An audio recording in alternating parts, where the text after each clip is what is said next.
वाला वाक़या हुआ है, इस हवाले से आप क्या कहेंगे जी? पहली बात तो ये है कि पाकिस्तान में जो इस वक्त सूरत हाल है, आइन के तहत तमाम अक़लियतों को बराबर के हकूक़ हासिल हैं, इंसानी हकूक़ हासिल हैं। और ये बदकिस्मती है कि हमारे मुल्क के 3% जो आबादी है, 1 करोड़ के करीब जो गैर मुस्लिम बनते हैं, तो उनके तहफ़्फ़ुज़ की ज़िम्मेदारी रियासत के ऊपर है, जिसमें रियासत कई मौक़ों पे फ़ेल हुई है। और ये जड़ावाला का वाक़या उसी सिलसिले की एक कड़ी है। आप किस हवाले से उनको डिफेंड कर रहे हैं, जो मुसलमान हैं, जो हम मुसलमान हैं, तो क्या कहना चाहेंगे कि ये वाक़या जो इंसिडेंट हुआ है ये गलत हुआ है या सही हुआ है? देखिए, इसमें सही या गलत का तो अभी तयन होना है और कानून ने अपना रास्ता लेना है। हमारा सिर्फ कहना ये है कि कानून को अपना रास्ता लेने दें, और अगर एक शिकायत दर्ज हो गई थी तो उसका इंतज़ार किया जाता, बजाय इसके कि एक जवाबी तशद्दुद जो है उससे उसका जवाब दिया गया।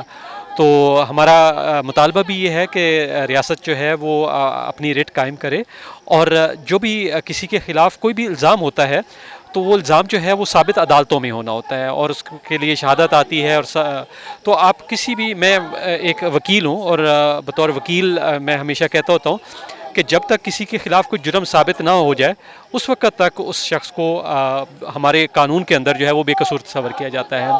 तो इसका बेहतरीन हल ये था कि ये जैसे ही मुकदमा उन्होंने दर्ज करवाया है तो उसका इंतज़ार करते, और अब उसके जवाब में जो उन्होंने तशद्दुद किया है, अब उसके मुकदमात जो है वो दर्ज हो रहे हैं, तो ये एक तशद्दुद सिलसिला जारी रहेगा, जो कि बदकिस्मती की बात है।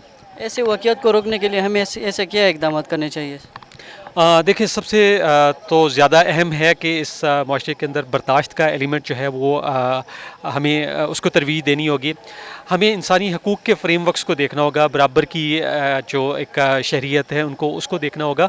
सो हमें मेरे ख़्याल में न सिर्फ ये है बल्कि उसमें ख़ास तौर पे जो हमारे मज़हबी उलमा हैं और दीगर मज़ाहिब के जो उलमा हैं, उन सबको जो है वो आगे आना पड़ेगा, और आगे आके एक डायलॉग की फ़िज़ा क्रिएट करके और ऐसे वाक़यात से बचने के लिए मुस्तक़बिल में कोशिश करनी चाहिए कि ऐसे वाक़यात से बचा जा सके।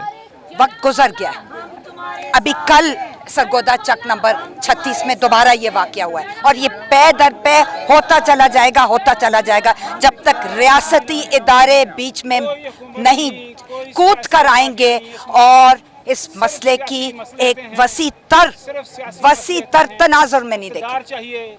मैं तो बहुत ज़्यादा लिख के रो भी रही हूँ, शर्मिंदा भी हूँ। मुझे तो हिम्मत नहीं हो रही कि मैं अपनी इस कम्युनिटी के साथ आंखें मिला सकूं।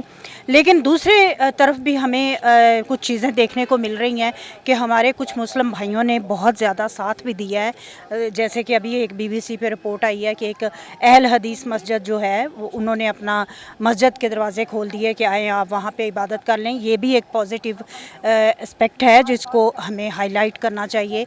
एक भाई ने जाए नमाज उठा के एक घर के आगे खड़े हो गए कि आप इस घर के नज़दीक नहीं आएंगे।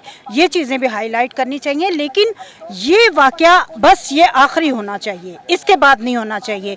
1947 में 23% अक़लियत थी यहाँ पे, 3% रह गई है। रात मैंने एजाज सैयद और उमर से चीमा को सुना है, 3% रह गई है। तो फिर सब्ज़ झंडा जो है उसको पूरा ही झंडा सब्ज़ कर दें।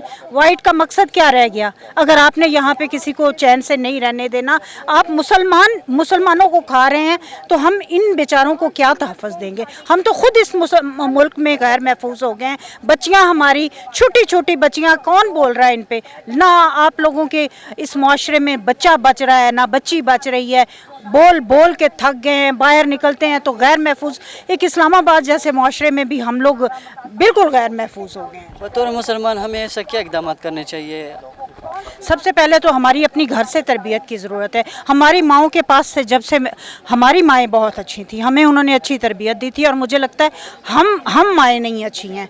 हमने अपने बच्चों को कुछ नहीं सिखाया, हमारा फॉल्ट है। हमने मोबाइलों में घुस के हमने अपने बच्चों को तरबियत करना ही भूल गई हैं। हमें अभी भी वक्त उतना नहीं गया। हमें अपनी औलाद की तरबियत करनी है और बहुत अच्छी करनी है। हमें उन्हें बताना है सिर्फ जो आपके घर में बच्चियां या बहनें हैं वही औरत नहीं है, जो बाहर सड़क पे औरत है वो भी किसी की बहन और बेटी है, और उसकी इज्जत भी उसी तरह करें जैसे आपके घर में की जाती है। अपनी बहन की, माँ की, बीवी की, बेटी की करते हैं। अपने माशरे में सुधारें, अपनी सड़कों को साफ़ करें। आपके माशरे में जितने लोग रह रहे हैं, चाहे वो क्रिश्चियन हैं, चाहे वो अहमदी हैं, चाहे वो, उनको जीने का हक दें। आपके मुल्क को वो जाके बाहर क्यों पनाह मांग रहे हैं? आपके अपने मुसलमान क्यों भाग के बाहर जा रहे हैं? आपने ऐसा पाकिस्तान को पेश कर दिया कि वो इस मुल्क में कोई भी रहना नहीं चाहता। मेरे अपने घर में बच्चे जो हैं वो कहते हैं पाकिस्तान से ज़िंदा भाग जाओ बस, ये अगर आप यहाँ हैं तो, अगर अभी तक आप ज़िंदा हैं तो ये बड़ी बात है। इतनी आपने गैर यकीनी सूरत हाल पैदा कर दी है।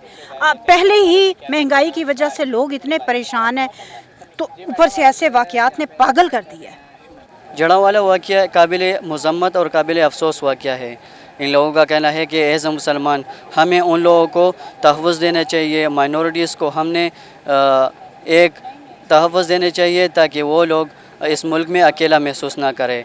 और इन लोगों का कहना है कि हुकूमत से हमारी ये दरख्वास्त है कि उनकी जो नुकसान हुआ है वो पूरा करे। हमें दीजिए इजाज़त। अल्लाह हाफ़िज़।